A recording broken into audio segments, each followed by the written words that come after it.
क्षमा कीजिएगा बेटे, इंटरनेट की प्रॉब्लम की वजह से वीडियो बीच में बंद हो गया था। मातु पिता जनी सोच बस करसी महेश किशोर गर्भन के अर्भक दलन परसु मोर अति गोर। कहते ही राजा के पुत्र, तुम अपने माता पिता को सोचने के लिए क्यों मजबूर कर रहे हो। मैंने तो गर्भन के अर्भक, गर्भन माने गर्भ में पल रहे शिशुओं को, ठीक है, अर्भक माने शिशुओं का, दलन माने नाश कर दिया था। मेरा जो ये फरसा है ये बहुत ज़्यादा भयानक है। मैंने अपने इस भयानक फरसे से गर्भ में पल रहे शिशुओं का भी नाश कर दिया था। अतिशोक्ति अलंकार है ना इसमें तो कहते हैं, बीच में आपने देखा ही अनुप्रास अलंकार के कितने सुंदर उदाहरण आए। बालक, बोली, बधऊ, बाल, ब्रह्मचारी में, है ना, भुजबल, भूमि, भूप, बिनु, इनमें सब में क्या था, अनुप्रास अलंकार। और लेकिन इस दोहे में क्या है, अतिशोक्ति अलंकार का प्रयोग किया गया है। तो कहते हैं कि अब अपना गुस्सा दिखाते हुए कहते हैं कि मैंने इस फरसे से गर्भ में पल रहे शिशुओं का भी नाश कर दिया था। बिहसी लखन बोली मृदुबानी। अब ये सुनकर जो लक्ष्मण जी थे हंसते हुए, बिहसी माने हंसते हुए, मुस्कुराते हुए बोलते हैं। मृदुबानी माने अपनी कोमल वाणी में हंसकर बोलते हैं। व्यंग्य में बोल रहे हैं लेकिन मृदुबानी जानबूझ के रखी हुई है। कहते हैं कि अहो मुनिषु महाभट माने, अरे ये मुनि तो महान योद्धा, महाभट माने महान योद्धा और अभिमानी मुनि है। माने हुए, मानी माने प्रसिद्ध भी होता है ना, मानी माने अभिमानी भी होता है।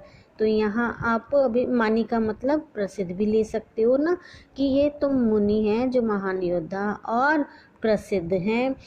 ठीक है। पुनि पुनि मोहि दिखाओ कुठारू, जो पुनि पुनि माने बार बार मुझे अपना फरसा दिखा रहे हैं। पुनि पुनि में पुनरुक्ति अलंकार है, पुनि पुनि में पुनरुक्ति अलंकार है। तो कहते हैं कि मुझे बार बार ये अपना फरसा दिखा रहे हैं। ठीक है। और कहते हैं कि चाहो तो उड़ावन फूंक पहाड़ू, कहते हैं ये तो फूंक मारकर पहाड़ उड़ा देना चाहते हैं, ये तो फूंक मारकर पहाड़ उड़ा देना चाहते हैं। यहाँ कुम्मड़ बतिया को नाई, जे तर्जनी देखी मर जाई।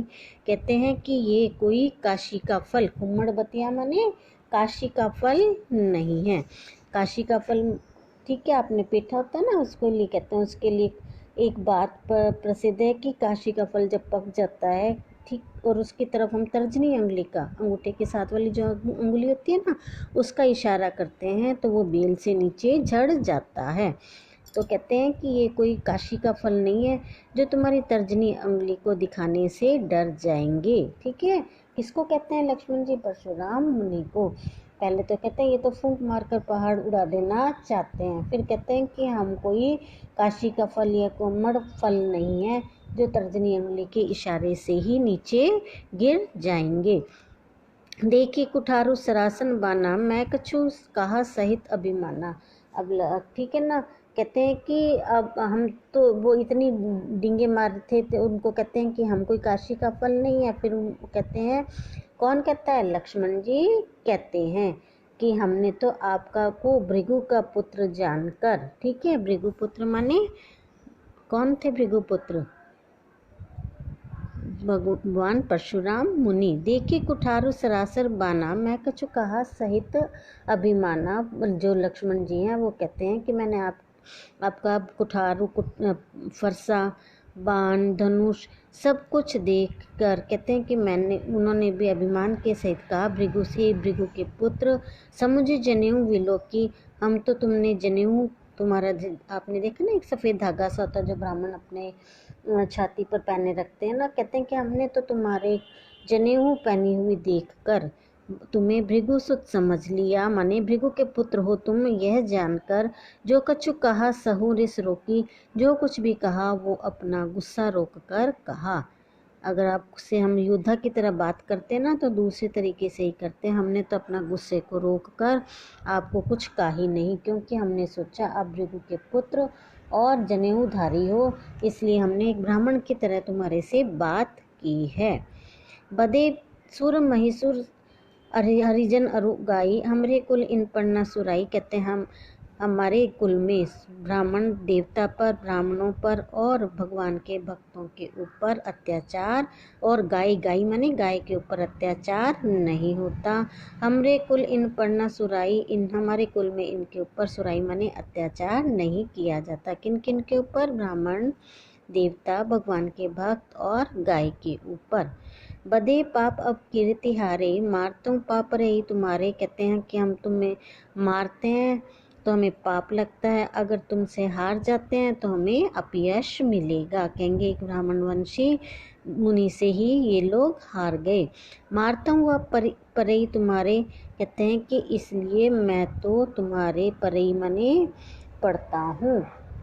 कहते हैं कि आप मुझे मार भी देंगे तो भी मैं तुम्हारे पैर पड़ता हूँ। मारता हूँ पाप पर ही तुम्हारे, मारने पर भी मैं तो तुम्हारे पैर ही पड़ता हूँ। कोटि कोलिस सम वचन तुम्हारा। कहते हैं कि तुम्हारे तो वचन है करोड़ों धनुष बाण के समान है। तुमने तो व्यर्थ में ही धनुष बाण को और फरसे को धारण कर रखा है। तुम्हें तो बाण और फरसा धारण करने की जरूरत ही नहीं है। तुम्हारी वाणी ही करोड़ों धनुष बाण के समान है।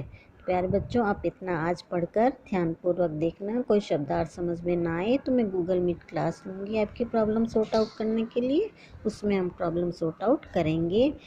सारे शब्दार्थ को ध्यान से पढ़कर और एकाग्रचित्त होकर पढ़ना। धन्यवाद। जय हिंद।